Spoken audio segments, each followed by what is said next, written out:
नमस्कार। आज हम दो ऐसी जगहों की प्राचीन कड़ियों को टटोल रहे हैं जो नक्शे पर बिल्कुल अलग दिखती हैं। जी हाँ। एक है दक्षिण पूर्व एशिया में कंबोडिया और दूसरा पूर्वी अफ्रीका के पास वो कोमोरोस द्वीप समूह। बिल्कुल। सुनने में शायद अजीब लगे, पर क्या इन दोनों का सनातन संस्कृति मतलब भारत की प्राचीन परंपराओं से कोई गहरा नाता हो सकता है? देखिए, हमारे पास जो दो तुलनात्मक सभ्यता अध्ययन है वो इसी सवाल की पड़ताल करते हैं। अच्छा। हाँ, ये स्रोत बताते हैं कि कैसे इन दोनों की अपनी स्वदेशी जड़ें थीं, फिर सनातन संस्कृति का प्रभाव पड़ा और बाद में इस्लामी और ईसाई परंपराओं ने इन्हें कैसे बदला। तो चलिए इन स्रोतों से जरा अहम जानकारियां निकालते हैं। हाँ बिल्कुल। देखते हैं इन स्रोतों से क्या खास बातें निकलती हैं कि संस्कृतियां कैसे मिलती हैं, कैसे बदलती हैं और अपनी पहचान कैसे बनाए रखती हैं। जी। तो शुरुआत करते हैं उनकी अपनी जड़ों से, है ना। हम देखते हैं कि कंबोडिया में प्राचीन काल से जीववाद मतलब प्रकृति पूजा, हाँ। खासकर वो नेक आत्माओं में विश्वास हाँ। और नाग पूजा बहुत अहम थी। सही। उनकी तो उत्पत्ति की कहानी ही एक भारतीय ब्राह्मण कौंडिन्या और नाग राजकुमारी सोमा के विवाह से जुड़ी है। बिल्कुल। और हजारों मील दूर अगर हम कोमोरोस को देखें तो वहां भी हमें ऐसी ही जड़ें दिखती हैं। अच्छा। जैसे वहां भी जीववाद था, जैसे माउंट कारथाला, ज्वालामुखी और कुछ झीलों को पवित्र मानना। पूर्वज पूजा भी थी। इसका सबूत मिलता है माली महोत्सव में, और जो शुरुआती दफनाने की प्रथाएं थीं, हाँ हाँ। उनमें भी, जहां सिर दक्षिण की ओर रखते थे। और साथ ही जिन मतलब स्थानीय आत्माओं में गहरा विश्वास। ये तो बड़ी दिलचस्प बात है। मतलब इतनी दूरी होने पर भी प्रकृति और पुरखों का सम्मान दोनों जगह लगभग एक जैसा था। हाँ, ये वाकई गौर करने वाली बात है।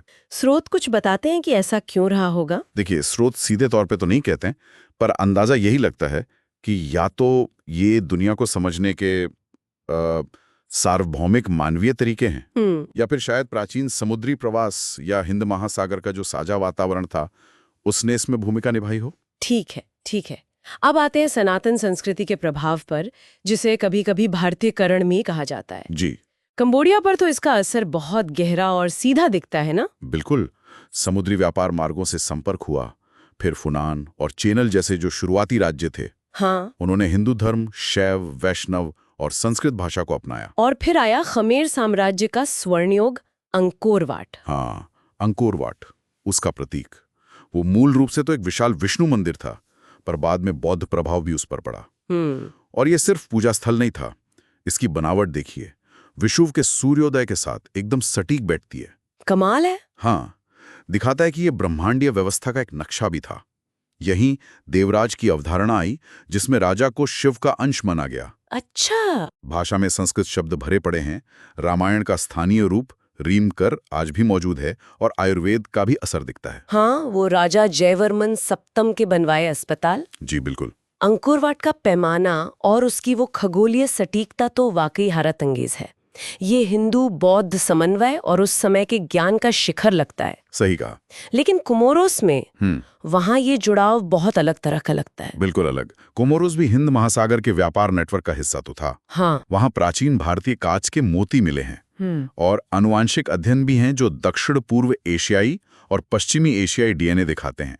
ये संपर्क की गवाही देते हैं। लेकिन यहाँ प्रभाव ज्यादातर अप्रत्यक्ष था, मतलब व्यापार के जरिए विचारों और चीजों का पहुंचना। अच्छा, मतलब सीधा धर्म या शासन पर असर नहीं। हाँ, कंबोडिया जैसा सीधा धर्म, शासन प्रणाली या भाषा पर वैसा व्यापक असर नहीं दिखता। तो ये अपने आप में बनी बात है कि कैसे एक ही सांस्कृतिक लहर अलग अलग तटों पर बिल्कुल अलग निशान छोड़ सकती है। बिल्कुल। एक जगह गहरी छाप, दूसरी जगह बस हल्की सी गूंज। सही कहा। और ये समझना अहम है कि ये जो भारतीकरण था, ये ज्यादातर व्यापार, ज्ञान के आदान प्रदान और सांस्कृतिक आकर्षण से हुआ। हाँ, विजय से नहीं, सैनिक विजय से नहीं। स्थानीय संस्कृतियों ने इन बाहरी प्रभावों को अपने तरीके से अपनाया और ढाला।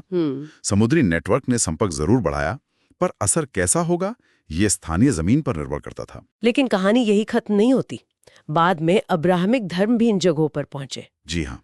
कंबोडिया में ईसाई और इस्लाम धर्म का आगमन काफी बाद में हुआ, खासकर फ्रांसीसी उपनिवेशवाद और फिर वियतनाम युद्ध के दौरान। हाँ, और बीच में वो खमेर रूज का दौर। ओ हाँ, 1975 से 79 का वो भयानक दौर। उसने तो लगभग सभी धार्मिक परंपराओं, बौद्ध, मुस्लिम, ईसाई, सबको बेरहमी से कुचल दिया था। पूजा स्थल नष्ट कर दिए थे। बहुत विनाशकारी था।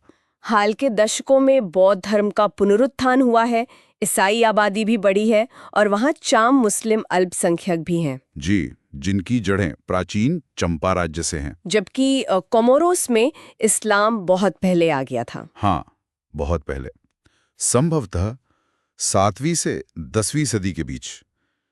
अरब और फारसी मतलब शिराजी व्यापारियों और बस्तियों के जरिए। अच्छा। आज लगभग 98% आबादी सुन्नी इस्लाम मानती है और यहाँ एक बहुत ही अनूठी चीज दिखती है। क्या? इस्लाम के साथ साथ वहाँ की मातृवंशीय और मातृस्थानीय सामाजिक व्यवस्था का टिके रहना। मातृवंशीय और इस्लामी व्यवस्था एक साथ, ये कैसे संभव है? हाँ, मतलब जहाँ ज्यादातर इस्लामी समाजों में वंश और संपत्ति पिता से चलती है, वहीं कोमोरोस में पारंपरिक रूप से जमीन और पहचान माँ के जरिए मिलती है। ये तो वाकई हैरान करने वाला समन्वय है।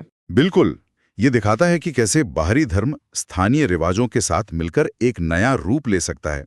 हालांकि आज इस्लाम वहाँ राजकीय धर्म है और धार्मिक अल्पसंख्यकों पर कुछ प्रतिबंध भी हैं। तो कुल मिलाकर ये स्रोत हमें क्या सिखाते हैं? क्या मुख्य बातें निकलती हैं? देखिए, मुख्य रूप से 4 बातें हैं। पहली, स्वदेशी संस्कृतियों का लचीलापन और बाहरी प्रभावों को अपने में समा लेने की जबरदस्त क्षमता। हाँ, ये तो साफ दिखता है। दूसरी बात, बाहरी प्रभावों, चाहे वो सनातन हो या अब्राहमिक, के परिणाम हर जगह एक जैसे नहीं होते। ये स्थानीय परिस्थितियों पर बहुत निर्भर करता है। ठीक। तीसरी, प्राचीन दुनिया में सांस्कृतिक आदान प्रदान के लिए समुद्री व्यापार मार्ग कितने ज्यादा महत्वपूर्ण थे। हिंद महासागर का नेटवर्क। जी। और चौथी बात, भूगोल कैसे सभ्यताओं के मिलने और बदलने के तरीके को आकार देता है।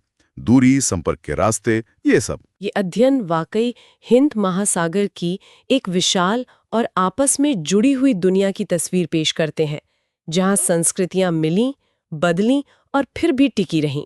हाँ, बिल्कुल। और ये हमें सोचने पर मजबूर करते हैं।